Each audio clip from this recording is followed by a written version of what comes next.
What's up, everybody? Welcome back to another edition, Tuesday edition of the Dirty and Driven Podcast. My name is James DeVinny. I am your host of this fine show, joined today by my co-host, Mr. Casey Anderson from Calling the Talent. This is the show where we bring people to the blue-collar world, teach them how to kick ass. That's our goal. Our focus here is to gain, train, and retain people in the blue-collar trades. Just want to say, if you're new here, we got two show types. Today is our Tuesday episode. This is usually right around an hour where we just talk about whatever we want to talk about, pretty much. Just blue-collar shit. We usually try to settle it up with some sort of a topic, but a lot of times it's just a lot of bullshit too. So we like doing it. That's what we do. And then Friday episodes is usually a guest, and we just talk to that guest and hear about their lives and hear about what's up with them. It's just laid back, no filter podcast, and we love doing it. So be sure to give us 5-star reviews if you like this. I just want to say, dude, Casey, say hello to the people. How are you? You can hear our smooth, buttery voices coming through. Silky. Coming through. Why is it so smooth and silky? Well, I'll tell you, Casey, because we just got brand new top of the line equipment, man. We dropped some dough on this podcast. And I know what y'all are thinking, man, these guys must be raking it in to be buying this equipment, because we just bought, I'm going to go into specifics here, because I always, whenever I listen to a podcast, think, man, I wonder what kind of equipment they're using.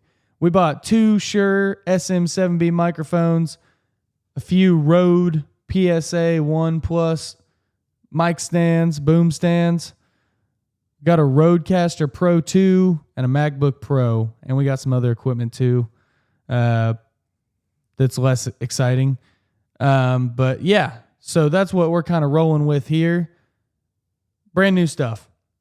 And we spent several $1,000s on this stuff to bring you a top of the line audio recording. And that's what we're all about here, top of the line. So we're just trying to grow this show, man. We're not making any money on this podcast right now. So we just ask that you give us a 5-star review. So are we growers or showers then? You just said we're trying to grow the show. That's kind of both in the same. We're both? We're both growers and showers. So Grow the show. I think it's showers first. Maybe it's not because it is a show, but we want it to grow. Yeah. Oh, dang. So no excuses from here on out on the audio quality. Yeah. So I mean, things still happen here and there, but definitely this is way better. We should be significantly better. And if you ever hear any little flukes, flaws, whatever that you think, hey, they should know about this, let us know. Seriously, I will re-listen to every episode as I'm editing it, and then I usually don't listen to it again. Casey does, but I don't always get to hear all the weird little things that happen beyond that stuff. So, anyways. But yeah, welcome guys. I'm just excited to say we've got so many new people. We've literally in the month of June, we have almost doubled in size, and it's not even halfway through yet. Growers. So very appreciative of that. It's what makes us want to spend money on new equipment and stuff. I mean, this is just a hobby for us. We have real jobs. And that's actually part of the topic we're going to talk about today. But we have fun, and we like doing this, and we want you guys to enjoy it too. So thanks to everybody who's new. Anyways, Casey, what's new in your world? The grind. A lot of rain, but a lot of heat coming on. Dude, it's been raining here. That's good. I didn't know it rained last night. Yeah, whenever I got off work this morning, it was right when it moved in. And whenever I was doing shift change, I was kind of like, all right, you got this, all right, see ya, because I was trying to stay ahead of the storm. And I just got ahead of it and got home before it wreaked havoc on my house. Yeah. nice little front. I'm probably, I don't know, 1/4 inch or so, but we'll take we'll take every inch we can get. Yeah. Keep it growing. We're heavy on that topic this morning, ain't we? Casey would have liked to get 12 inches, but it's all right. It still got him wet. Yep. I can handle anything. Yeah, dude. So, anyways, kind of wild. So we had those guests on last Friday, Corey and Hank, which big show. I mean, a lot of people like that show. It was cool. It was different from our usual kind of thing. And I think that a break is nice every now and then. So that was cool. You know, they put on a hell of a production too. They really did. That rodeo they put on, I've been going to that rodeo since I was a little kid, and those two guys, and I mean, they had help from several other people, probably hundreds of people. They knocked it out of the park. They did a great job, and thought it was kind of wild that Ronald was in town. Ronald who? Ronald Desantis. You mean the governor of Florida? Yeah. President wannabe. President hopeful? What do they call those? Yeah, President hopeful. Is that that's the term. I guess they don't call him the wannabe. Well, he's also a wannabe until he does potentially get in. That's true. Yeah, that was pretty neat to see that. He came in with our governor of Oklahoma. Yeah. Old Kevin Stitt. Oh, bullshit. Remember when people were doing that whenever he was running initially for governor? They ran this one ad on TV, and you know whenever it's the anti someone who is opposing the other person running for office, they make it doom and gloom. You know, it's always sunny and birds chirping and stuff for the candidate that's the potential one that you want run for your party, but then doom doom doom, and then it shows Kevin Stitt, and this one lady goes, bullshit. Bullshit. It's funny. Yeah, you know, one thing that I find weird is like, okay, you got a guy who's running for president coming to town, and I'm the type of person that I don't care who it is. If it's somebody high profile like that, like I'm down to see him, try to talk to him if I can, check out, you know, how are these people walking around? Because like on Facebook, there's all these people that are, you know, most people are, oh, that's really cool that he came to our town and everything, you know, our small town, checked it out, gave a speech. And I asked my buddy, I was like, I didn't see this part, but I was like, did he give a speech or anything before the show started? He's like, well, he just gave a little God, guns, and freedom type thing. That's all you need in Oklahoma. Yeah, man. But I mean, I wouldn't really care which side of the coin that person's running on. I want to hear from them, whether it be left or right. I want to see them. I want to look at how they act, because there were so many people on Facebook. I don't know why you want to go see him. Well, it's like, dude, when's the last time somebody this high profile came through to where you can like just see them walking around at your local deal? Like there was one time Obama came. He didn't come here. He was going to Cushing, and we were going to go just to like see that. I mean, I don't care really who you are a fan of. If you get a chance to see people like that and just kind of interact with them in some way, then that's pretty cool. Yeah. Whether you like them or not. And that's a problem with both sides today, which we got a pretty good idea with DeSantis and Trump and the other hopefuls. But when you don't want to listen to somebody that you're supposedly against and their views, when you just totally want to blank them out and talk smack on them, then you're obviously not getting anywhere. Yeah. Yeah, I mean, you got to be open, I think. I mean, I'm open to both sides. I'm here to at least listen. Yeah, but now if the sniffer would have come here, I could have definitely seen some hate going on. Yeah, but I mean, still, if we're a strong conservative area here. Well, we are, and I mean, but still, if Joe Biden came to town, I bet that people would still show up. No, he couldn't fill a gymnasium. I bet people would say, well, I mean, not for like a rally. If it was a rally, no, I'm not going to go to anybody's political rally, left or right. Did he finally come out of his basement?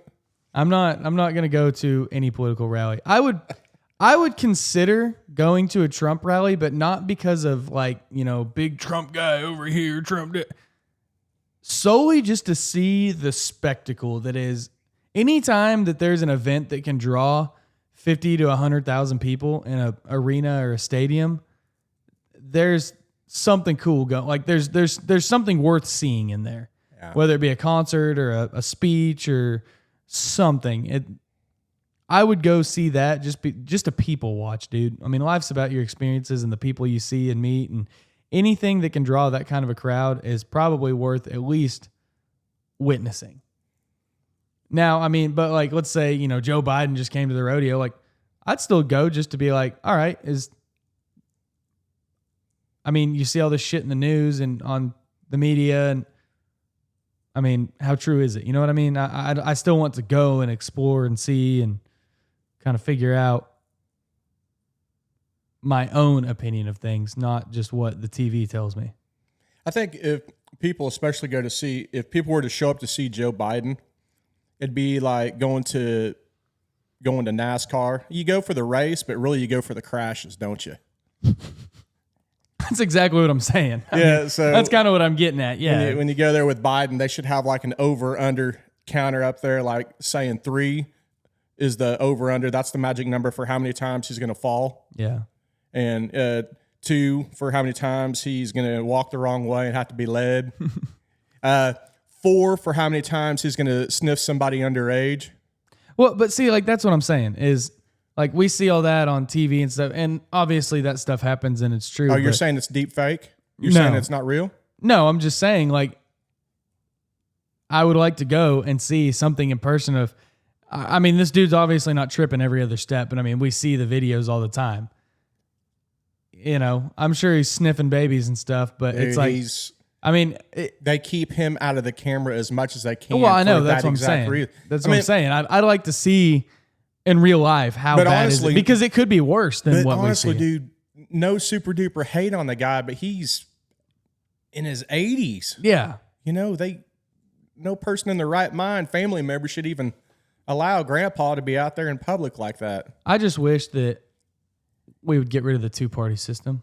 That's kind of my take on that whole thing, and get people in there who actually, I wish that we would just totally reform our politics, and maybe it'll happen. Maybe it won't. I wish that we would. I wish that we would have some sort of reform to where it is beneficial for good country, freedom-loving people, whether your views are, because I think that most people are middle ground. I mean, you have your people that are ultra far right and ultra far left, but what I've learned is most of the people that tell me, oh yeah, I'm like really liberal or I'm really conservative, you get talking to them, we all want the same thing, man. And people just want to identify with one or the other, and they want to base their identity on it because they don't have anything else to base their personality on. And a lot of people are like that, whether you're the gun guy, I got my guns and that's all you post about is guns and how the government's going to take your guns and you're not going to let them on Facebook, or whether you're the person who's like always posting the LGBTQURST plus stuff on Facebook. And sometimes why.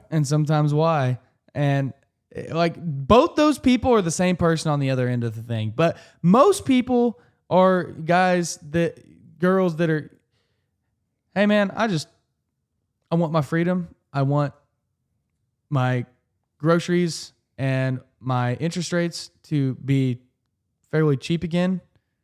And I don't want to see people hurting. I want to see us all live in a unified state.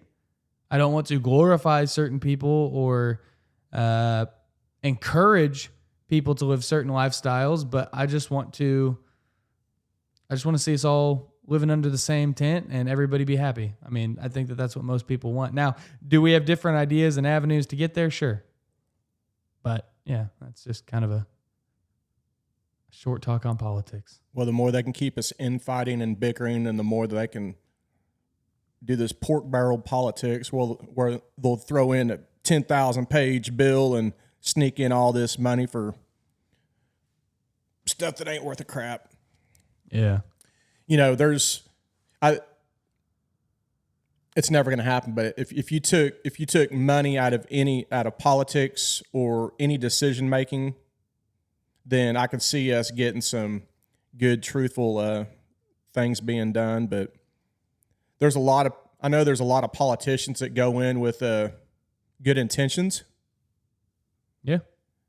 But once they get in, and maybe they go against the grain, they get notified by their other party member saying, "Hey, dude, I know you're wanting to vote no on this bill, but remember who put up that money to get you voted in here, man. You got to remember those people."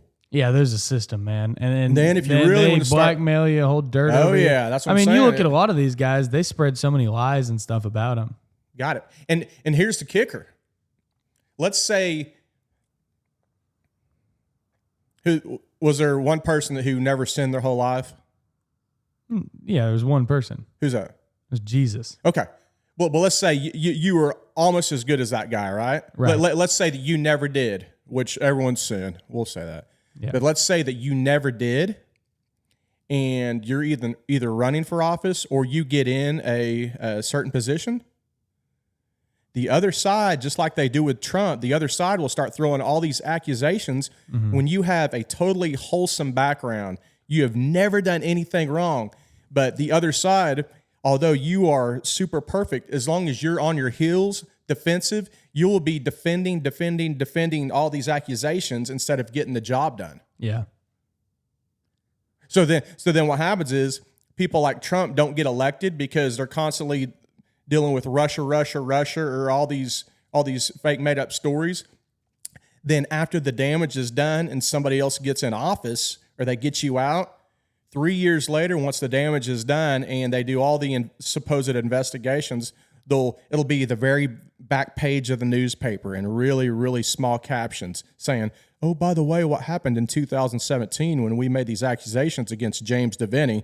It was a mishap on our part. We did an internal investigation, and we promise it won't happen again." And that's it. It's all retracted on the very back page. But the damage is already done. And what do? They do the same playbook over and over, just like they're doing with Trump right now. Biden is getting investigated on this money again over in Ukraine. And right once the big story comes out, what comes out? Trump's indictment this last Friday. So, bam, here's another deal. He's going to have to defend. More than likely, he's 100% clean on it, but he'll be defending that all the way up, running, for president. Oh yeah, yeah. It's interesting. I don't know, man. I'm just tired of old people running. It's gross, man. It's gross. It's so aggravating. Well, it's just it's bad. And I mean, I hate that they do the whole blackmail thing. And like, I know I have friends that are politicians of different various things. I don't know any that are like great big old, politicians, but like I know one guy's a state representative for Oklahoma, and he's also on I think he's on the Federal Transportation Board. Great dude. Solid. The dude is a hustler, and he has been a long time. He is just a regular old blue collar dude who said, I want to see change in my state and in my community, which is the type of people you want. I mean, the dude, we always joke with him. We always say we can tell when it's coming time for re-election because he wears long sleeve shirts all the time because he's got tattoo sleeves. I mean, the dude's got tattoo sleeves, smokes cigarettes, but he's just the coolest dude. Veteran, very, very decorated veteran. I think he was Army. He was a boxer for a long time. I mean, just hell of a guy. He's from here. Yes. Yeah, I know who you're talking about. Yeah, hell of a guy. And I mean, the dude, he had a great job for like a tribe. I can take him. And he lost that. But the dude, like, he lost like a nice, pretty good paying job for a tribe because sometimes in the Indian tribes, somebody's brother comes along and it's all of a sudden, well, see ya, this guy needs a job. Well, that's politics. Yeah. Right there. Yeah. So, I mean, but the dude would go work at like Walmart. Right. I mean, he had no pride in that respect. He'd go just provide for his family. I remember he worked at Walmart. Yep, I remember. For a while. I remember at one point he was our high school janitor, and people were making fun of him because he wore this big belt buckle. They're like, "Oh, look at this cowboy." I was like, "That dude." He's the last guy. I said he is a badass. I said you don't make fun of that guy. Yeah. I mean, because he was the high school janitor the year he lost his reelection, and then the guy that took his place did a terrible job, and he got back in. And I mean, the dude was a Democrat, and then he ran under the Republican ticket to win. But it's just he's a guy that he's middle of the road, and he just loves. Sounds like a rhino. He just loves America. I mean, he does. I mean, he's a just awesome dude, and that's the kind of politicians you want, and the kind of people that defend you. But anyways, what I was getting at is, I talked to him, and he was telling me about a time whenever there was a. We just got a new follower on Dirty and Driven. Oh yeah, ding! It's on my freaking laptop. You said it, or whatever. Ding. Ding. But he was telling me about a time that he had a hate ad ran against him. And it's pretty wild. I mean, it was so what the deal was, I can't remember exactly how it worked, but Casey Anderson sits down to pee. They were trying. Do you want somebody Casey Anderson stores pee in his balls. Do you want a guy or a person who identifies as a male that sits down to pee, making decisions for you in this state? I think not. He does not store his pee in his balls like the rest of us. I mean, no. Casey does not courtesy flush. Casey does not turn the vent fan on. He has been known to leave the toilet seat up before his wife goes in to use the restroom. Haven't we all? Haven't we all? Dude. Hey, yeah, you could freshly say that you do that to your wife, can't you? I've been able to say that since we've been dating. Yeah, but not wife. wife. It's been a hot topic for however many years we've been together, 5, 6. Has she fallen in yet? Middle of the night? I haven't heard any splashes. Splash. But he got those hate ads ran on him, and it was pretty crazy stuff hearing about it. And he's like, dude, it's terrible. He's like, they came out and said that I hated school children, that I didn't want them to, have shoes and clothes. And because he was against this bill that they wanted to make it to where there was like no sales tax on school supplies for like a whole month. That's great. Well, but his thing was, he goes, well, all these rural communities rely on sales tax. He's like, now they do like a day. I think they do a day of like tax-free shopping. Yeah, I think it is a day. Yeah, I think it's like a day or a weekend. But his thing was, he goes, for a whole month, he's like, oh, that will break a lot of these small town communities. And because they rely on that sales tax from their, 1, 2, 5 stores. And I mean, I'm not getting into the argument. Yeah, but all I'm saying is, what's labeled as a school supply? I'm just thinking pencils and papers and folders. Well, I mean, clothes and shoes. Oh, well, yeah. If you like start big stuff, yeah. Yeah, but you start getting big gray area like that, I could see a whole month being. Well, and he goes, people are just going to abuse the system too, because he goes, there's going to be a lot of people that go shopping for that stuff that don't have kids. And, he goes, for a whole month, he's like, that's detrimental to a small community. And even a big city that relies on, but now I know there's a lot of people that are like, well, fuck sales tax, fuck all that. I mean, I get that too. I get, but I'm not defending either side of this argument. I'm just saying that's what he was against. He goes, well, I don't want to see that for a whole month or 2 weeks or however long it was. He's like, I agree that there should be a day or a weekend. He goes, and he's done a lot for the schools and getting schools funding and things like that. But they come out and he's like, they ran an ad of a kid with no shoes and tattered clothes, and it said, this is what he wants for our kids. And he's like, it just ate me alive. And it worked. Yeah, and that's on a small scale, so. So how they do that is, and even on the large scale with, let's say, Trump or whoever, is, what you do is you make up a lie just so outlandish, right, that anybody, you and me or any regular Joe Schmo, will be like, dude, that's totally. But what you do is you put a little grain of truth inside of this big accusation to where there's something truthful about the accusation I'm making against you, James. a little grain of truth in this huge lie, and that little grain of truth will give it validity for you to question. Well, shit, did James really do that? Dude, I don't know. Just that little drop of truth, man. Yeah, it's a game, man. It's a game, and it's like I said, it's gross. Yeah, but it comes down to money and power, man. Yeah, it does. Well, yeah. So, did you ever see Eisenhower's speech whenever he was after World War II? Which one? Whenever he was exiting office, it was he pretty much did a fair warning. He said just his final little sentence was, "Beware of the military-industrial complex." Mm-hmm. He was warning all future generations to beware of the machine, because that machine will get us into wars for profit instead of getting into wars to protect our country. Yeah. And we're still doing it to today. Right. Because of money and power. Yeah. And on one, I know we're doing like heavy political here, but I love it. But I know. I can tell you're eating this up. But I don't know if I told you this story, but I was at the tag agency here one time, went in, to get my tag up to date, and our representative, not that one, but he was the bigger size guy. Mm-hmm.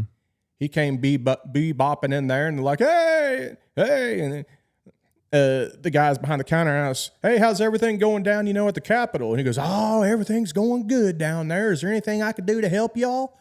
And he's like, well, the guy working the tag agency was like, well, we need some help with a driver's test, because there's a backlog and people are waiting. And if we could expedite that, we need some help on getting some driver's testing to where we can get these driver's permits and license out.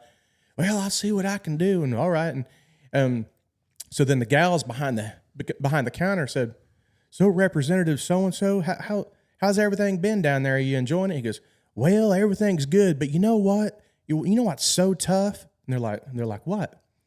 What's so tough is whenever you're voting on something and you want to vote no, and the right thing to do is vote no, but everybody else is voting yes, so you got to vote yes. Man, that just, dude, he said this thing loud enough to where I could hear it. And I'm thinking, right there is a perfect example of, if you got someone down there, that's hopefully representing you and that's called not having balls, dude. But he said it loud enough. It's not like it was kind of a 5-foot conversation, but I was within 4.75 feet. Mm-hmm.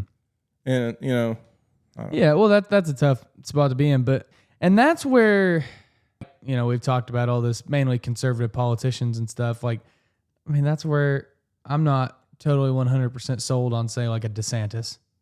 Now, I know a lot of people are championing him and stuff like that, and they're, that's my candidate. Because a lot of people were like, oh, look what he did in the lockdowns. Well, things were already loosening up whenever he decided to stand up. He was waiting until they got easy. If he had come out in the beginning and had those kinds of nuts, I'd have a different opinion of him, I think. But, I mean, I'm not saying I don't like him as a candidate. I just don't know a lot about him. But I'm just saying that a lot of things that people champion are that. But a lot of politicians don't have balls. I mean, they really don't. They get into those positions, some of them because nobody else will run for them, and then they just kind of float around. And then because whenever you vote no, what that means is because if you vote no and everybody else votes yes, if it's let's say it's a bill and you're like, man, I don't think this is right, and it's 50 people vote yes and 10 people vote no, well, now you've got to go press conferences and media and, well, why did you vote no? Why do you believe this? Well, and also a lot of times they have their names up there. I don't know if it's that way at the state, but they'll have their last names up there, and everybody voted. Who was the only that voted no? And they'll look, dude. Yeah. All right, that's a mental note for next time. Yeah. Yeah, it's crazy. All right, let's quit talking about politics. Why? Dude, I get so tired of hearing about politics. You got me all fired up, dude. I know, but see, whenever you get on Facebook, when you get on Instagram, when you get on TikTok, everything, it's all politics. When you watch the news, it's all politics. And I try to avoid that shit like the plague, but it doesn't seem to matter because, like, one reason, I used to go to work. I used to get there 30, 45 hour early. He's still talking about politics. I used to get the 30, 45 All right, hour let's early. wrap this up. We're going to still talk about it. I'm just saying, this is the reason it wears on me. And you go there and it's all depressing. It's so divisive talking about it, because even though I think we had a pretty middle of the road conversation here, there's still going to be somebody who gets all pissy about it, which I don't care. But I love talking about politics in a sense of me and you having a conversation. I love talking to people like my college roommate. Okay, he's from England, one of my best friends for a long time. And him and I have very different views on things, and we always have. He's, left of middle. I'm right of middle. Okay, my wife is kind of the same way. She's from Germany. She's kind of left of middle. I'm kind of right of middle. She hates guns. I don't. That kind of stuff. My college roommate, for a while before, pot was legal and all that, he was all, legalize pot and this and that. I was not on that train. But, him and I were able to we had several conversations politically about different things. And I think that there was a lot of things that I said, this is why I believe this. And it made him a little more on the conservative side of certain things. And he had points that made me a little more on the liberal side of certain things. And I think that that's how it works is, hey, let's talk about this. Let's have these discussions and let's see if we can actually change each other's viewpoints. The reason I hate politics is because it turns into, you're a fucking racist, bigot, piece of shit. Well, just turns to name calling. It goes from a discussion to an argument to a personal attack. Well, that's what the left always does is if they have no valid argument. Well, the right does it too. I don't care who it is. Everybody does it. But the right never calls the left racist whenever they lose an argument. They don't call them racist, but they call them just blue hair, stupid pussies and shit like that. Yeah, it's the same kind of thing. That's rightfully so. I don't care who you are. If you are, I do not like an extreme. The opposite of crazy is still crazy. Okay. So if you're way left of the spectrum and you're way right of the spectrum, guess what? You're the same person. All right. I know that you might be, one of you is like, everybody should be transgender and dye their hair blue. And then the other guy is like, yeah, well, I got my guns and I carry my side piece and my side piece and I carry a gun in my underwear and my socks. You are the same idiot as that person on the other side. I don't know. I'm sorry, dude. You talk to some of these like ultra conservative people. They're fucking idiots. Now, that's not most people. That's a very select few. You're talking about our demographic, dude. No, our demographic's not the fucking idiots. No, they're our demographic. Most of our people are conservative people, but most of them are reasonable human beings. Go. Bring it in. Reel it in. I'm just saying the people that are far, far, far away, like, there's a guy that he'll call me every year. He wants a bid on his driveway. He's got and I've stopped even returning his phone calls because he always wants it. And then you go out there and he's, tries to talk you down in price and this. He's just, well, I'm going to get a grant and I'm going to do it. He's mentally insane. He's always, well, you got to be a billionaire in this town to get a quote or a call back from any contractor, which it's just, anyways, you go out to his place. He literally carries like 4 guns on him. He's got at least 15 rebel flags flying on his property, and they all, heritage, not hate, and this, that, all that stuff.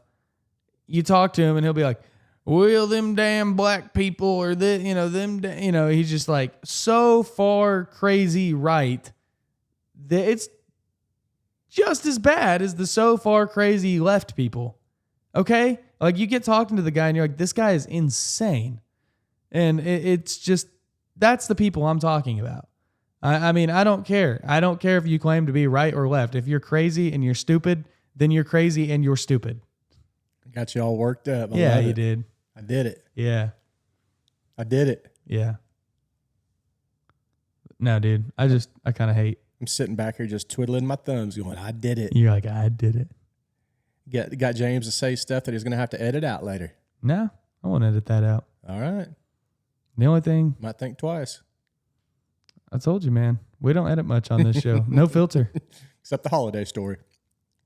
Well, that was kind of a different deal. What sucks is it's the truth. Yeah. Well, you're the one who asked me to edit it out. But anyways, what are we talking about today? Well, you're talking about that guy's driveway Yeah. that you could have done. And if you would have laid gravel down for that driveway, I know a man that has a perfectly good weed spraying business that could have treated that gravel driveway to make sure that no weeds ever pop up. Yeah. Yep. Yeah. This is a advertisement for Casey's. Yep. I wouldn't call it a new weed spraying business, Nope. but you revamped. We're going to finally start promoting it a little bit.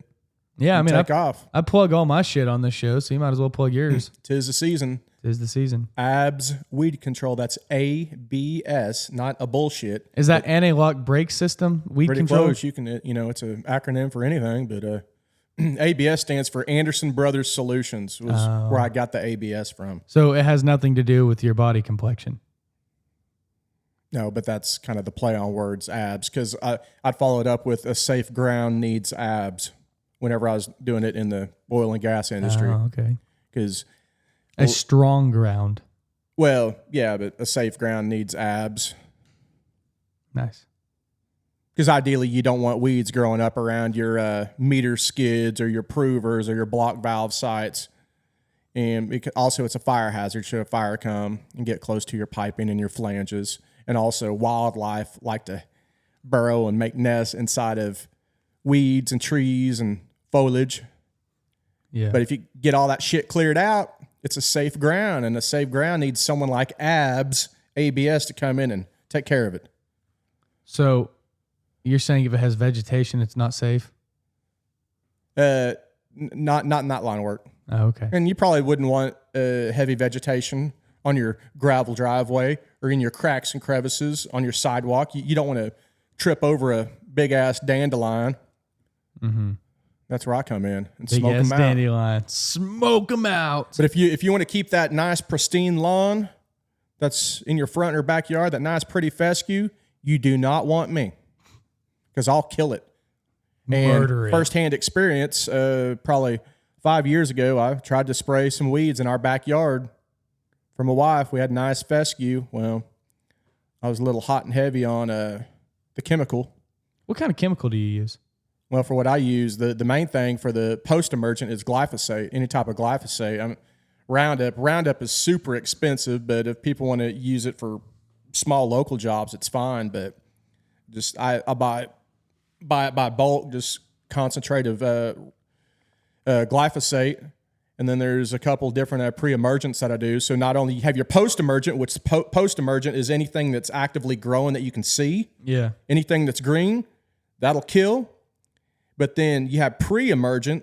If you get that stuff laid down and then it gets watered in from moisture, hopefully a nice little rain drives it down, it creates a blanket above the seeds that are down in the soil and from the surface of the earth, and it keeps those seeds from germinating. So you have a pre and post-emergent little two-party system. Two-party system. Yeah, and you wanted to get rid of the two-party system.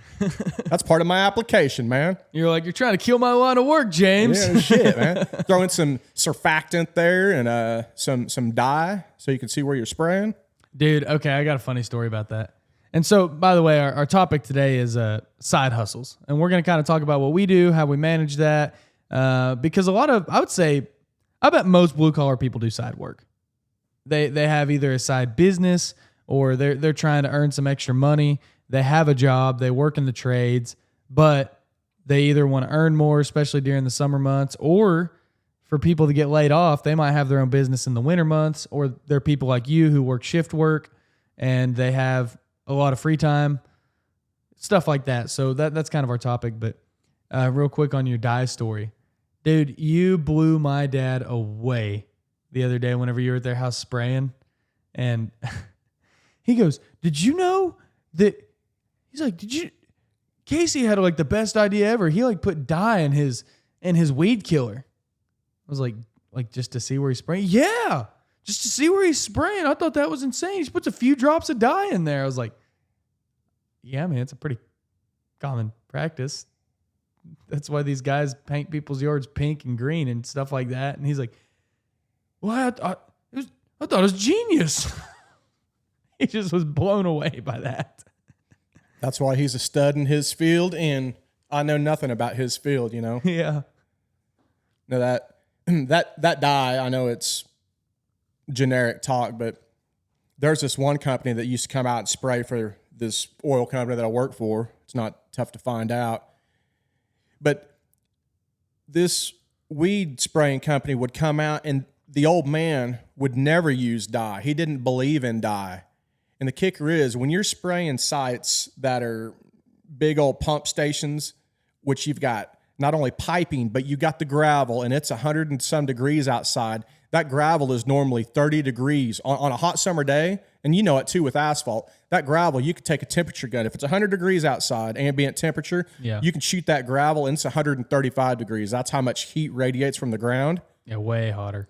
But this is just gravel. I'm not talking about asphalt. No, I'm saying that and then gravel the piping. still, I mean, you can't but really walk what on I'm it getting barefoot. at is if you're spraying chemical and you don't have any dye in it, by the time you get from one point and you come back, that stuff is already evaporated or atomized into the air to where you can't see the wet location to where you sprayed. So this old man that didn't believe in dye, I think he had a lot of issues because that dye is double spraying a lot of stuff. Yeah, the dye is the marker to let you know where you've been. Yeah. And I looked at a few Corps of Engineer jobs. I put in a couple bids before. I don't know if I actually bid on it, but I went to the bid meetings and went on location. But the Corps of Engineer, whenever you're spraying their riprap on their dams and stuff, they'll want to make sure that you use dye so they could physically see that you did the job. Now, obviously, because they probably pay by the gallon too. They don't pay by the gallon. They don't? It's a bid job. It's like so many acres, and I see. But then there's a lot of variables that come into place because if it's flat land that you can walk easy, that's one thing. But if you're on a 45-degree angle, if you're walking up a slope, then it's going to cost more money. But anyway, they require you to use dye. Obviously, if the shit's dead, you're doing your job, but they actually want to make sure you use dye just so they can see that you hopefully applied chemical inside of that dye and not just food colored water. Yeah. Food colored water. Yeah. No, I get that. And the good thing about that dye too, then enough of that stupid talk, is the dye within a few days from rain and sun, it's gone. Yeah, it's totally even or if weed eating or mowing or even if you got it on fence posts. Now, granted, you don't want to put a high concentrate of dye and then get it on fence posts or siding. I don't think that's a good move. But anyway, enough of that talk. How do you safely handle all those chemicals? Because I mean, I know that those can be very dangerous. Well, obviously, they're killing other life. They can be very detrimental to your health we can get in and talk that. Believe it or not, the EPA regulates how much you're supposed to put. And this is even for the homeowner that does his own spraying. But you buy concentrated stuff. Yeah, but anybody can buy concentrated stuff too. There's certain restricted chemicals that only a licensed weed sprayer can buy. Yeah. But you can buy concentrated stuff from, Tractor Supply, Lowe's, wherever. But I'm guessing you're not buying that. Sometimes I do. Yeah, I mean, like the glyphosate, it's generic. Yeah. Right? But whenever you're handling it, I mean, realistically, you should put on a respirator, a mask of some sort, but long sleeves, gloves, eye protection. And I got a perfect example of the eye protection saving me the other day. I was filling up my backpack sprayer out of my spray rig, and I took the lid off my backpack sprayer. Well, I still had the strainer filter on top of my backpack sprayer, and I figured I'd just take my old spray gun and spray my premixed chemical out of my big rig into the backpack sprayer. Well, whenever I pulled the trigger, it shot up. My pressure gauge has 110 pounds on it. So by the time, you have line pressure loss, it might have 60 at the gun. Well, I pulled the trigger and I was leaning over it. And when I did, splat, the blue, everything just splashed me on the face. But luckily I was wearing, my glasses and crap. It's the same nasty, dude. I was just getting ready to do the job and I looked like a Smurf. So I had to stop. Wipe all, baby wipes, get the face. But anyway, long sleeves. I wear nitrile gloves a lot of times. The thicker mil, probably about a 5, 6, 7 mil gloves. Yeah, to mix the chemical. Well, see, I think that's good because my computer blanked out. I'm gonna make sure we're still recording. And also you want to be upwind too. If you're mixing into a tank of any sort. kind of like if you're hunting, you want to be upwind of the deer. Yeah. You don't want to be downwind of the chemical whenever you're pouring it in your tank. Yeah, and see, the reason that I ask that is just because, we have a lot of guys that are in the agriculture business that listen to this and stuff. And I know that especially whenever you're around a bunch of dudes, like when you're by yourself, sometimes you get lazy, or sometimes you're like, yeah, I have nothing to prove, no one to, but especially whenever you get around other dudes, it's kind of the macho mentality and I don't need gloves and I don't need face mask. I don't need, but dude, I know two guys, and this is why I ask you this, and this is dark. I know two great dudes that died in their mid-50s from brain cancer because of those chemicals. They're farmers, big time farmers. And they both got brain cancer and died from those chemicals. And that's why I ask, hey, what's really the proper way to do that? That's the proper way. And that sucks for those guys, but I know because they didn't wear gloves. They didn't do all that, But and I know that they did later in their time, but at that point, it was too late. That's what I was going to say. Kind of like with our refinery here. Mm-hmm.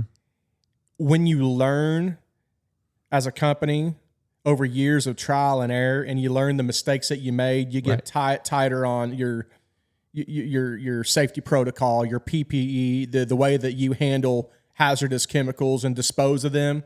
Yeah. The same as with, unfortunately, those guys passing away. If it was from that, which I'm sure it probably was, and they probably do mass amounts compared to on the small scale that I do. Right. They're filling up sprayers and spraying rigs. What you really worry about too is if it's a liquid concentrate to where you can pour it in, that's one thing. That won't get you as bad. It'll still make fumes, right? That can get you. But the granular, the powdered stuff that you pour in, that once it comes in, kind of like a poof, and it gets up in the air, and if you inhale that shit, man. So that's where you really need to put on a respirator of some sort. Yeah, that stuff's dangerous. Yeah, that's why I asked that. But dude, I enjoy it, man. But to one last little plug on my deal. So what I specialize in for all the lawn care businesses that want to handle their lawns and do the 5-step program throughout the year to fertilize and get everything looking lush and grow. Mm-hmm. I don't do any of that. I specialize in fence lines, gravels, anything gravel, crack and crevice, anything you want smoked or killed. I'm the guy. Napalm death. So I think that you should get a hat. A friend of mine used to have this hat, and it just said, it was like one of those ugly trucker hat kind of things, and it said, "I'm just here to fuck shit up," and I kind of think you need that. Kill them all. I call one of my mixtures the kill them all because really it just kills everything. Yeah. But with that being said, I'm a good steward to the land, right? Yeah. And the EPA does actually restrict you on how much you're supposed to mix and apply to a certain area because you don't want to apply too much chemical, then it get down into the groundwater. Yeah. Then it gets into that water that you get over there at the natural spring, and here you are chugging, thinking it's the best water in the world. Little do you know, you got some herbicide that you're choking down. Yeah, that stuff can be very dangerous. You ever thought about that? Yeah. You ever thought about the drilling mud, the fracking that goes on over there, and that might get into your water that you drink? You ever see them extra bubbles that are in the extra bubbles, extra flavor? Yeah, but yeah. So that's one of your side hustles that you're going on. Well, okay. And so, what else? We're talking about side hustles. We're not talking about weed killing per se. That was a good plug. And so if you are in our area or surrounding areas, let Casey know if you ever need something just absolutely smoked, kill them all. Or any questions for listeners out there. KCD 369. I've got a ton of experience in that. Yeah, or go through James or vice versa. But yeah, you can message us on Dirty and Driven. But speaking of side hustles, where you're going. So I don't know if everybody knows, but I work for the pipeline. Is my mainstay. For the benefits, all that good stuff. That's my primary job. I do shift work, so I only work 14 days out of the month there. They're 12-hour shifts, and it's 3 days on, 2 days off, 3 nights on. It's real wacko. Shift work. I can't remember what it's called, but it's based on a certain shift, and a lot of guys work it, and gals.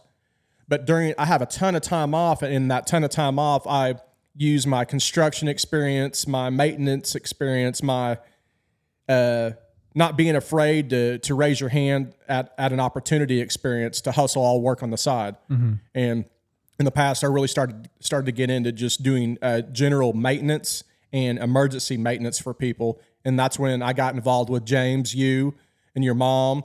I used to do the stuff for the big Chevrolet dealership up here. I used to do stuff for all the grocery stores around town. I raised my hand and always looked at opportunity and pretty much built up a good clientele. I do that. I've had my weed spraying business on the side because I got into the oil and gas industry in 2014, spraying from down south of Fort Worth all the way up to Liberal, Kansas. It was 700 or 800 miles of pipeline that I would spray doing road crossings, rectifiers, block valve sites, pump stations, the whole nine. The opportunity's out there, and the kicker is I'm not very frugal with money. They say it's one thing to make money, but the best thing to do is money management. I'm bad at money management. Yeah. So what I have to do to make up for being bad money management guy is hustle my ass off. Make more money. Yes, I like, and to each his own, I like my family not having to struggle. I like being able to be comfortable here's one of my deals. I love being comfortable at my house. Yeah. And when it's the heat of the summer, I don't want that damn thermostat at 74 degrees or 75 degrees with beads of sweat rolling down my forehead just to save a couple $100. Right. I'd rather crank that bitch down. It's usually 67 or 66 degrees at my house. Hell yeah. Dude, I ain't shitting you. The whole summer. Well, a lot of people, well, dude, that cost me an extra $200 or $300 a month on my electricity. Dude, you know how much it'll take to make $200 or $300 to be comfortable? Mm-hmm. I can go out and do no shit, one or two jobs, and make that extra money to be comfortable for the whole damn month. Yeah. To turn that thermostat down. What I'm getting at is a lot of opportunity out there. I love hustling. I love working. I love having value that I can show to other people and get shit done, man. And yeah. Well, and if you're like me, dude, my side hustles, which I'll get into here in a sec, they like refresh me, rejuvenate me. Like, you know, you have your job. Like I have my regular job, project management for an asphalt company. I love that job. It's a great job. But there's just something also about like leaving that job and then going and putting on your entrepreneur hat and then going and doing your side hustles. And you're like, yeah, this is awesome. This is cool. This is just for me. No, I'm not making near the money on my side hustles that I am my full-time gig yet right now. Yeah, I got time. I'm 25. But it's cool and it's fun. Like just like this podcast is a side hustle. We're not making any money on it right now.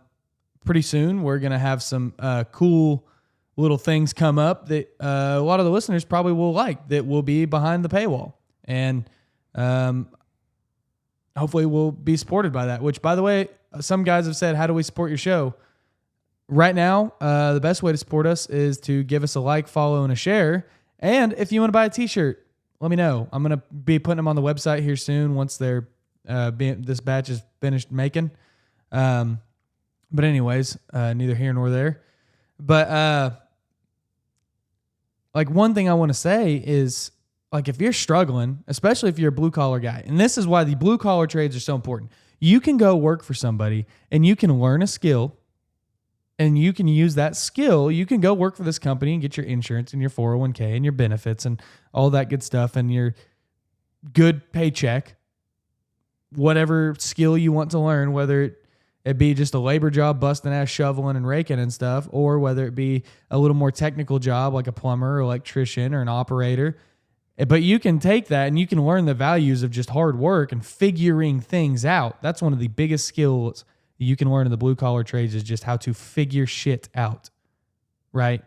And you can go and then somebody says, well, I have an issue here. Or even if it's just like your side hustle becomes mowing the lawn, you can get you a cheap ass lawnmower on Facebook for $75 to $100 that runs, go mow people's lawns and then make your little extra money. In 2 lawns, you could have paid for that $75 lawnmower. Yeah. And that's if you're charging cheap rates. Yeah. And so like this is a passionate topic for me right now because in some people's hustle, like I know a guy, he's an equipment operator. He makes really good money. But after work, he goes and he door dashes. And he freaking loves door dashing. and he makes a lot of money door dashing. That's all. His wife quit her job to go door dash because they have little kids at home, and it was just getting to be, daycare was getting really expensive, and it just made more sense for her to work for, a few hours a day door dashing. She could take her kids with her, do that kind of thing, make pretty good money. And then now he'll do it too, on the side and things like that. That's his side hustle.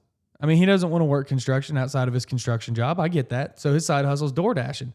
But like, I have a renter right now. So one of my side hustles is real estate. I got rent houses. And that's how Casey and I really got hooked up, because he maintenances my rent houses. And I got a renter who is a little behind on rent right now. And she's really been pissing me off because she got a new job. Well, come to find out, her new job was only a part-time job. And I'm getting mad. And I'm like, you got all this free time. Go DoorDash. Go do something. Go mow a lawn. I don't care. Just go hustle your ass off to get these bills met. Because that's the thing with a lot of blue collar people, is nobody taught them how to be fiscally responsible.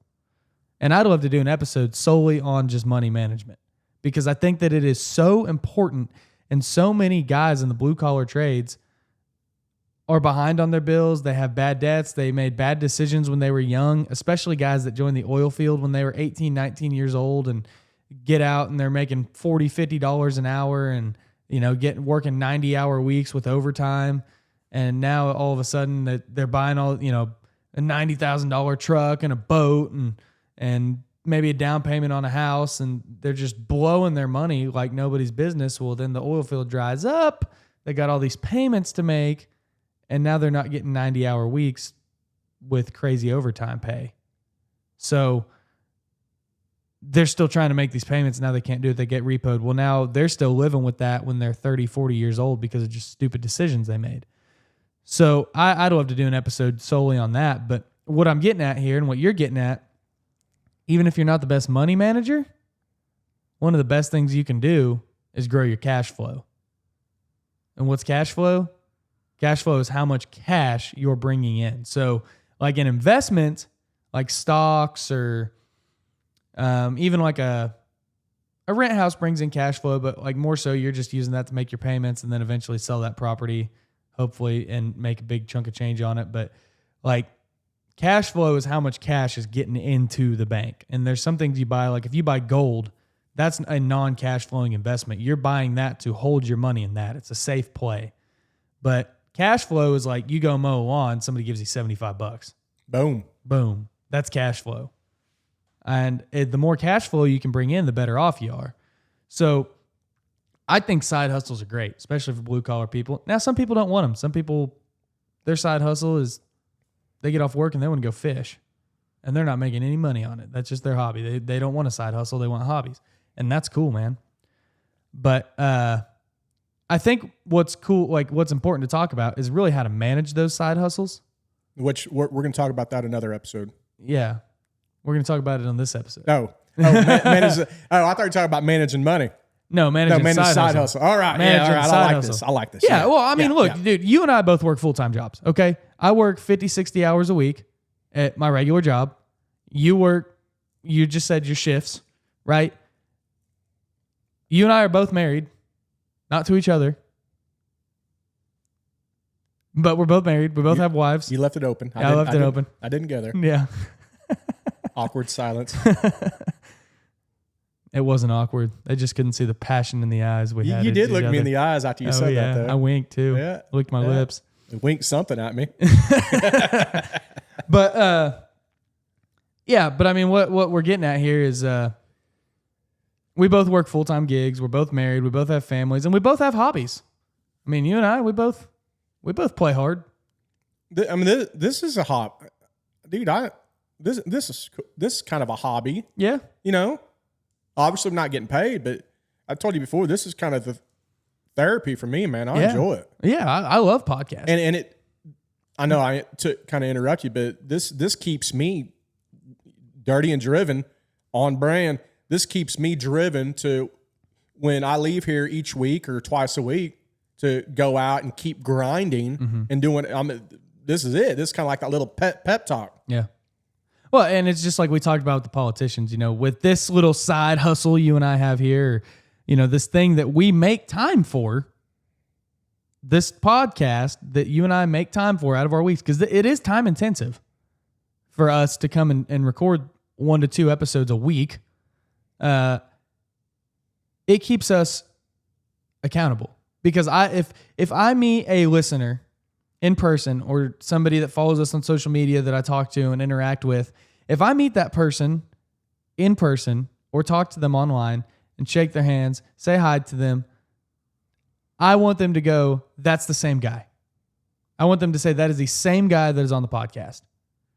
And I'm sure that you would want that too. Or if we went and did a job for somebody and they heard the podcast, I would want them to leave and say, yeah, that dude's solid. I can rely on him. Well, yeah. And initially whenever we started this thing, I thought about, man, should I, there's still somewhat of a filter, but should I watch my P's and Q's, not cuss, put on a facade that really isn't the everyday Casey? I mean, and I think you probably thought about that too initially. Yeah. And I was like, you know what, man? Me's me. I'm me. I don't want to try to be this fake person that isn't, they say like it, and I don't know if this is a good correlation, but if you lie one time, then you're going to have to, if you tell the truth, man, if you are yourself, then it's easy to be yourself from here on out, man. But like you said, if you go meet somebody, you want to be the same person that they hear through the radio. Yeah. Yeah. You want to be that same guy, especially if you end up doing a job for them. And so, but I mean, Dirty and Driven keeps you and I accountable. But so, I mean, managing that, we both work full-time gigs. And a lot of times it's late nights, either editing the podcast for me or fixing rental crap. And I'm also very serious about my fitness, as most of you know, and working out. I've got to make time for that. So you work, I work 10 to 11 hours a day, I'd say, and average day, close to 11 hours. And then I'll work out either before or after. And then I also have to edit this podcast. And I'm also in a band. That's my other kind of side gig is playing rock and roll. And you're also married. And I'm also married. And I have to balance all that. And I have to keep my wife happy to where she enjoys it. And she says, I support these side hustles. Because if you go all day, you go work all day, and then you go and work on your side hustle shit, then it's hard. Now, where my wife and I have made a lot of progress and strides is she is integral to those things. Okay. Like, the band thing, she doesn't go to practice with me, but she's at our shows and she's loving it. She's critiquing it. She's videoing. She's taking pictures. She's having a good time. She's hanging out. The podcast thing, every now and then she hops on here. But the biggest thing is like our real estate, which is a big time consumer. She got involved with me. And it'd be the same like, whenever I was mowing lawns and doing that kind of stuff on the side before I got busy doing other stuff, she'd help with that kind of stuff too. It just was one of those agreements of, hey, I want to do this. I want to do this to help us build a better life. And also, this is what I like to do. I'm passionate about this kind of stuff. Will you do it with me? And whenever you have that kind of conversation with your wife or, any loved one like that, you get them involved, then they're a lot more supportive because now they feel that same need. And they may say, no, I don't want to do that. And sometimes they say, that's not my thing, but I support you. And I think that all those things are very important to have. Those are just the discussions you have to have. But there's also been times where I've had too many side things going on, and she's said, you've got to give it up. You've got to give some of this up. This isn't working for me. And we haven't been married very long. Now, we've been together a long time, but we haven't been married and living together very long. And so we've already had some of those discussions of, all right, you've got to give some shit up and phase out of this or phase out of that and spend less time here, because I'm also very involved in the community. And you've got to stop worrying about all this other stuff and worry about me. You even get to the conversation of, well, I want to make this extra money so we can live the life we want to live. And it's the life I want to live is a life with you, not you working all the time. And so that's something else you have to keep in mind when you're doing these side hustles or trying to do stuff is, your loved ones don't care about the money. They care about if you're there and you are present.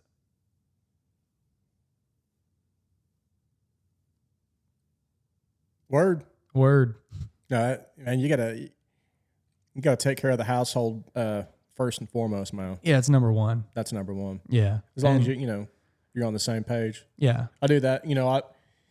It's probably twice a month because I know everybody's busy, but I'm a goer, and I'm gone a lot more than I am home. Yeah, me too. And I'll either talk with my wife, or sometimes it's easier if you are separate to communicate by text, and I'll apologize and say, "Hey, I'm sorry I'm gone so much. I really love you. I don't mean to. I'm trying to get this stuff done." So, and at least throw it out there that you're aware of the situation, and you don't want to take the relationship for granted, because right, you got to have that happy, the happy household. Yeah. Well, and just like I have these side hustles, Victoria's, she has her side stuff too. She doesn't have like a side business or side money making stuff other than the real estate. I mean, which she is 100% integral to that now. I mean, she's basically taken a lot of that over, but we still, we're still partners and we still do it together. But, which is amazing whenever you can have a spouse that wants to be your business partner. That's a game changer. But, she holds things down at home. That's one thing that I was severely lacking in before she moved in, was my shit at home. Literally just the house. Dude, let me tell you something about that. People, and she works full time too. A little disclosure. My wife is a stay-at-home mom, Nana. Yeah. Now, job-wise, she doesn't have a job.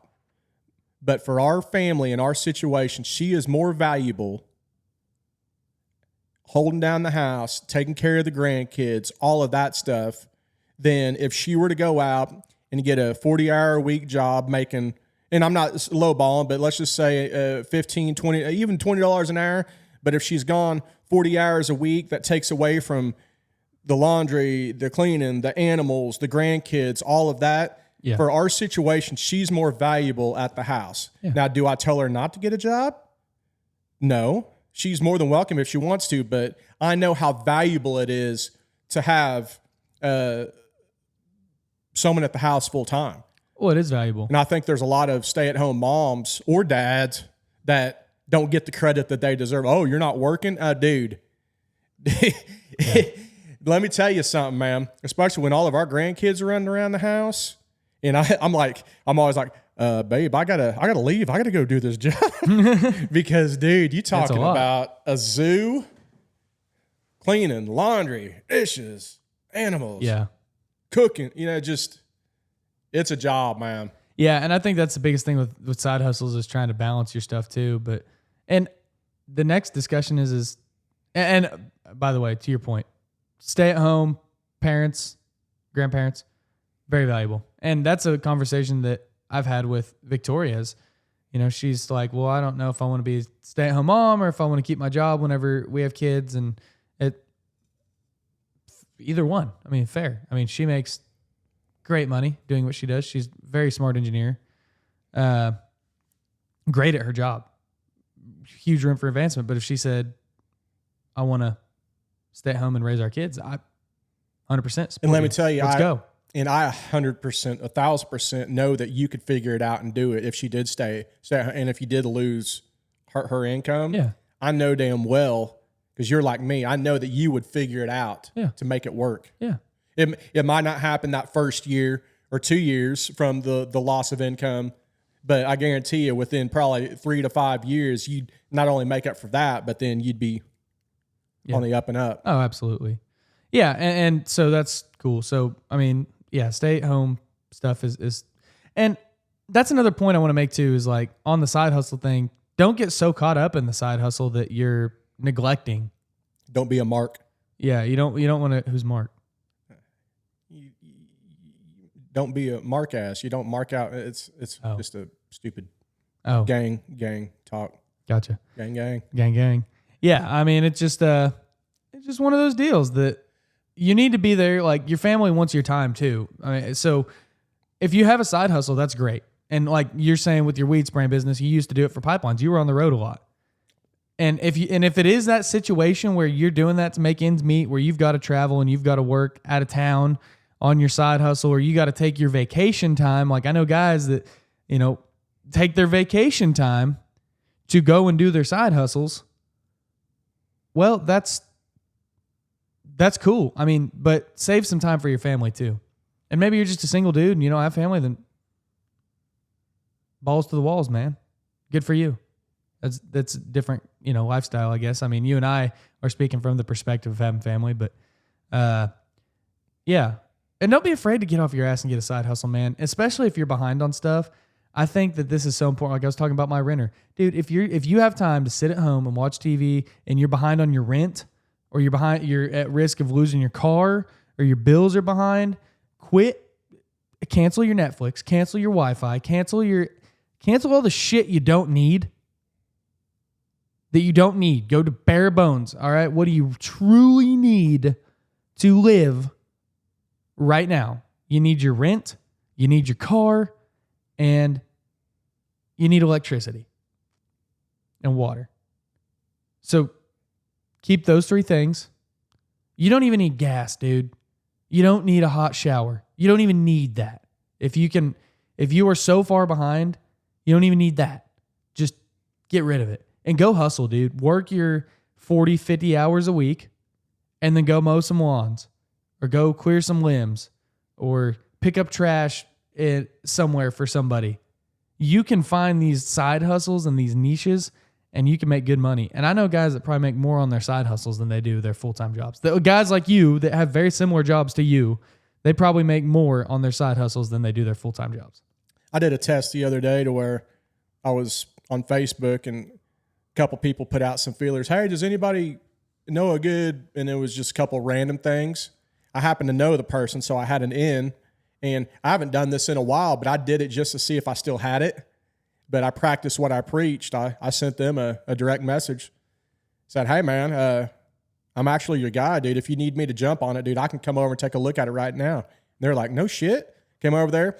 Not only did that job, but it's turned into 3 or 4 other jobs just because I raised my hand. Yeah. The opportunity is out there. It's next door. It's on social media. A lot of it's cash. My brother's son that's in college, I sent it to you the other day, but he made up a little flyer, he called it handyman services. He just does some basic power washing, some real rudimentary basic skill stuff, but he started putting up flyers around the neighborhood. My brother told me just the other day, he went and did the neighbor's sidewalk and driveway, power washed that. He might have done a couple people, and in 2.5 hours he made $350, $375. Yeah, cash. Exactly. Just bam, it's right there. And then guess what? That power washing, if you do a good enough job, leads into the homeowner saying, "Hey, by the way, do you happen to know how to work on fences? This gate's a little loose." Well, actually, yeah, man. It looks like it needs. Then that leads to something else. Mm-hmm. The next thing you know, the word of mouth, and they call Joe Blow, and then you're just growing from right there. That's how I started. Yeah. And if you get to that, and when you're in the beginning, it's good to do that stuff if you can. But if you get to that point where you have so much work, focus on one thing on your side hustle. I mean, that's kind of what I've learned is I used to try and do like all that stuff. If somebody called me, I was the everything guy. Before I got into real estate, before we had the Dirty and Driven project, somebody could call me and, hey, will you hang my Christmas lights? Will you come trim this tree for me? Will you cut this tree down? Can you pull weeds in my flower bed? Can you mow my lawn? Can you fix this? Can you do that? I was that guy. And I still am. Because I wanted money, right? I still am. No job's too small. But the kicker is... Well, no job's too small for me either. But it's just, I don't have time to go and like do all that anymore. I don't have time to go trim your tree. I don't have time to go cut your tree down. I don't have time to fix your fence. All right. I'm a lot more locked in, whittled down to, all right, here's the stuff I will do. You pass that stuff on to me, dude. I'll do it. Oh, I do. I'll gobble it up. You think I don't give people your number? I'll gobble it up. Gobble, gobble, gobble. Yeah, you leave them scraps down there. I'll take them, dude. Yeah.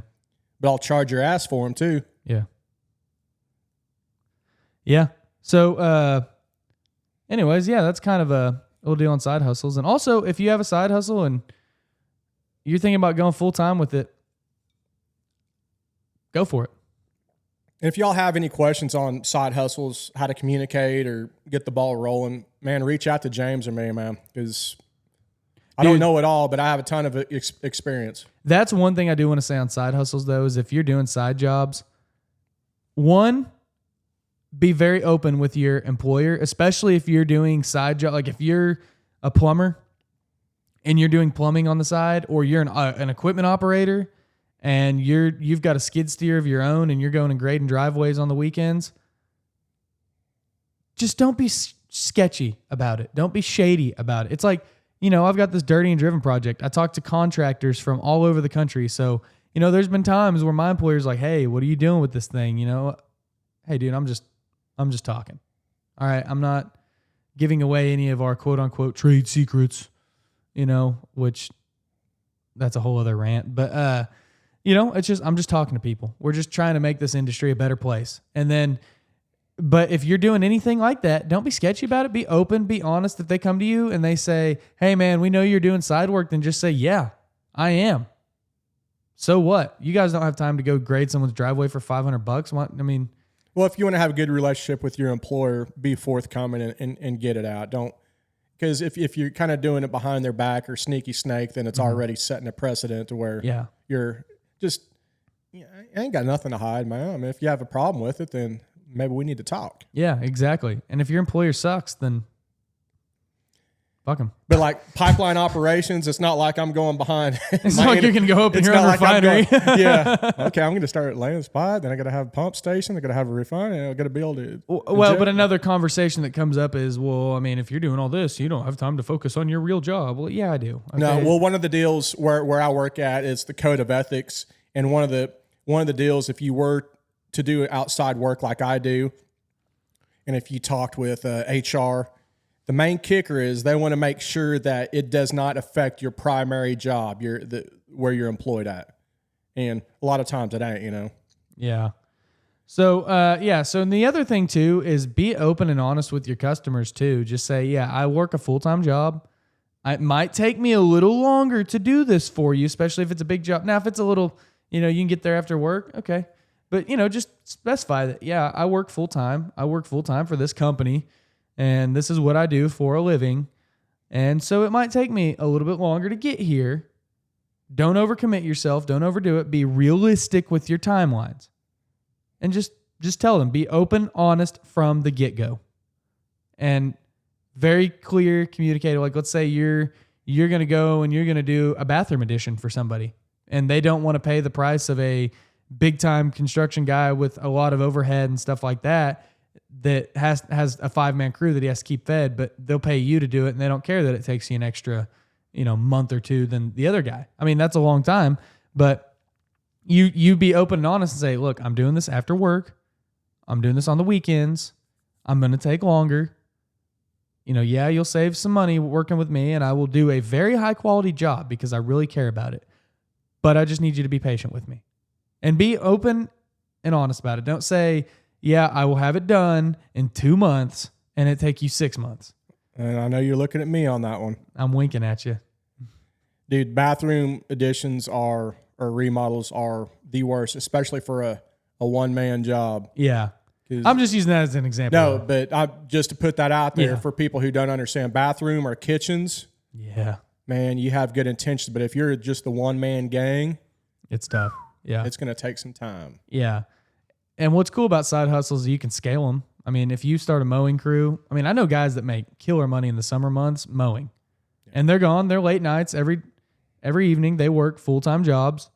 And then some of them, blue-collar jobs, some of them white-collar jobs, but they go and they make an extra, some of them $100 to $300 a day.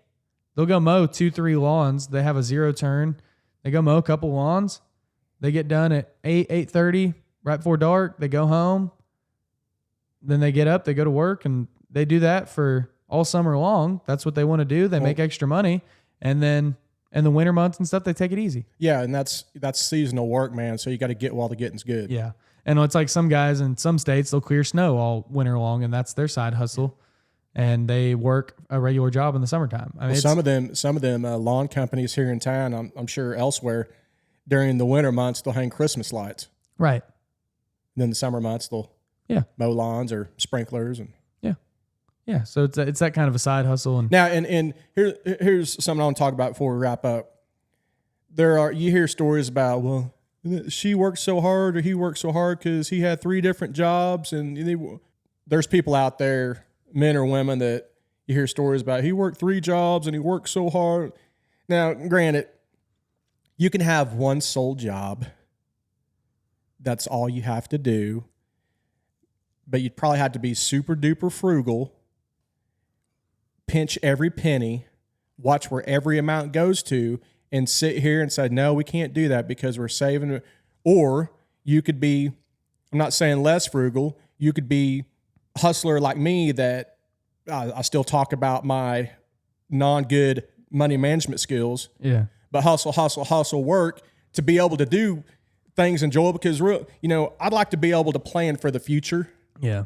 When I'm 60 or so. But dude, I don't even know if I'm going to live tomorrow, man. Yeah. I don't know if I'm going to wake up tomorrow, wake up dead, right? So myself, and it might bite me in the ass, I'm going to work till I die. Yeah. That's just the way it is, because I think that's going to help me live longer too. Yeah, my dad always says people who retire die. Yeah. Well, I'm not going to. I'm going to work till I die. But what I'm getting at is, with that being said, I'm going to keep grinding. And one last little deal I want to touch on, which I haven't told you this story, but my daughter and her fiance were getting married probably a year and a half ago. Well, they had the wedding plan and all that. Well, during this time, they really weren't hustling, and I wasn't too proud of the fiance, her fiance. I remember hearing about it. And it got to a point to where here I am grinding, setting the example. I might be an asshole at times, but that's just me. Bills got to get paid. Yeah. And I'd like to think that I set a good example for them. Well, they weren't grinding. And here they are. The wedding's coming up. We're going to have the wedding at our house. We're going to pay for all of that. That way it's not huge and expensive.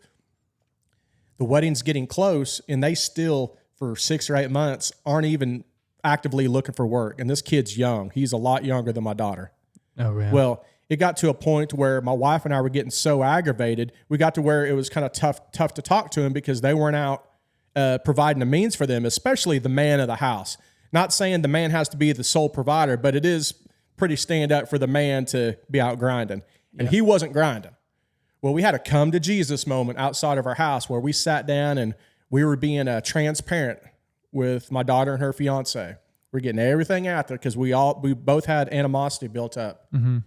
And I pretty much cut it to him, and I said, hey, you know how embarrassing it is going around town when people say, hey, looks like your daughter's getting married. Hey, what does the fiance do? Well, he doesn't have a job. Oh, he doesn't? Well, now he's looking for work. Well, does he? Well, no, you know how embarrassing it is to talk to people for you all to be getting married, and you all haven't worked for months on end, and you're not even actively looking.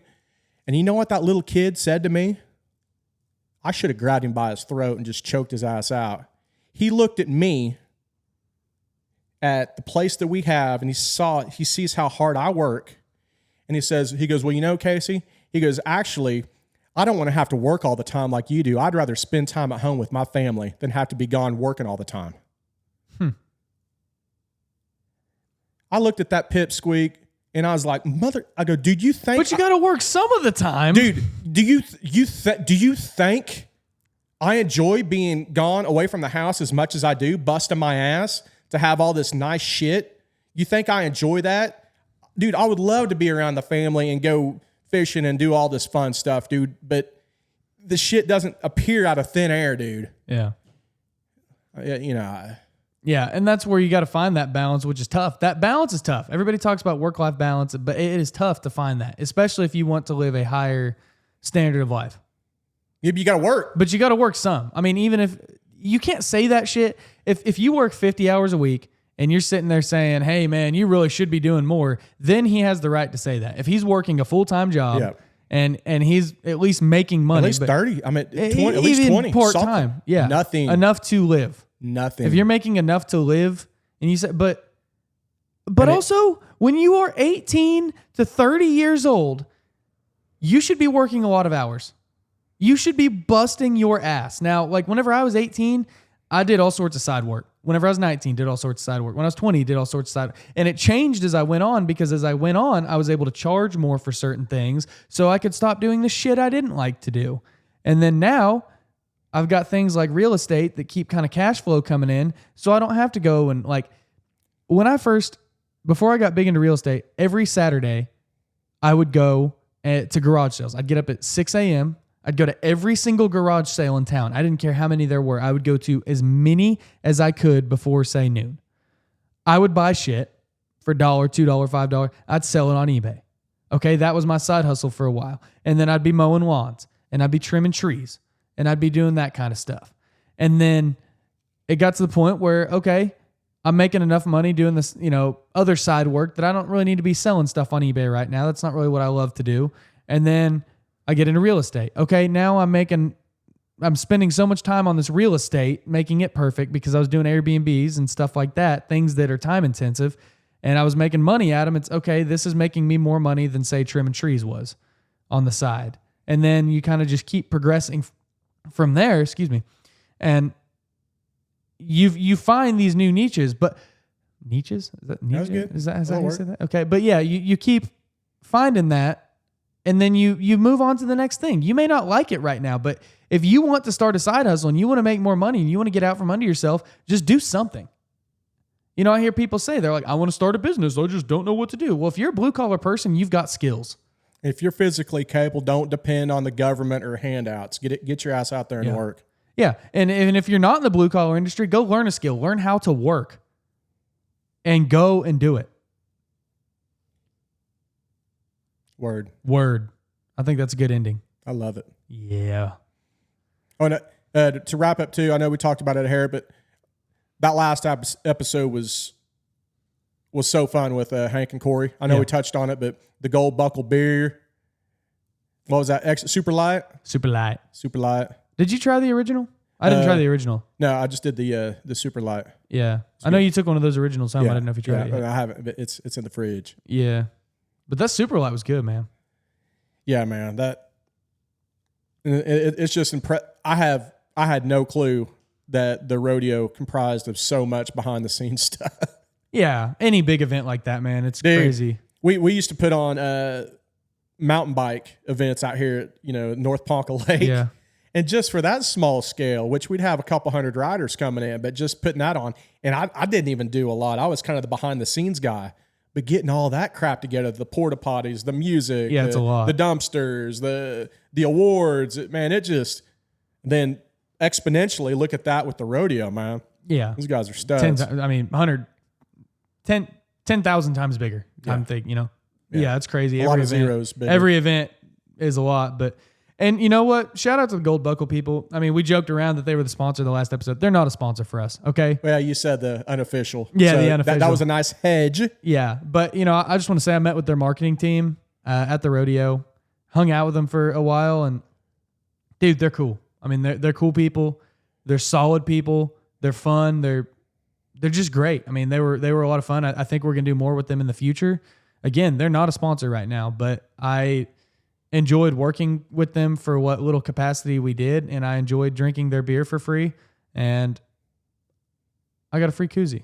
And I like that they're the official sponsor for, was it PRCA? Is that who it is? Yeah, Pro Rodeo. Well, yeah, PRCA. Yeah, but that's pretty much in line with the blue collar mentality with Dirty and Driven, man. Mm-hmm. I mean, that's so they're speaking our language. Oh, they are, and so I think that we're gonna do more with them in the future. We've kind of discussed a few things. Hopefully, I like to announce things on the podcast that I'm very hopeful for. That was a good hedge word too. Yeah, we're gonna do things in the future. Hopefully. But we've been talking back and forth, so it's cool. But yeah, they have a great marketing team. They're a great company, and I mean, obviously, they're owned by Cinch, the same family there. So, just good people over there, and I really enjoyed hanging out with them. And try it out if you haven't yet. This is not an ad. This is just us saying it was good stuff. Yeah, one last thing with Hank and Corey, man. They're such good representatives for the city of Ponca City and the rodeo in general, man. They're good, man. They're solid people. Good dudes. Yeah, and if you haven't listened to the episode with Hank and Corey, just a lot of good old country boy wisdom in there. Love it. Yeah. All right, guys. Thanks for listening. Be sure to give us 5-star review, a like, a follow. Even if you didn't like our political rant, then like us anyways. Or have a conversation with us. We're down to have a conversation, civil conversations. See. Cool. All right, guys. We're out of here. Have a great week. By God.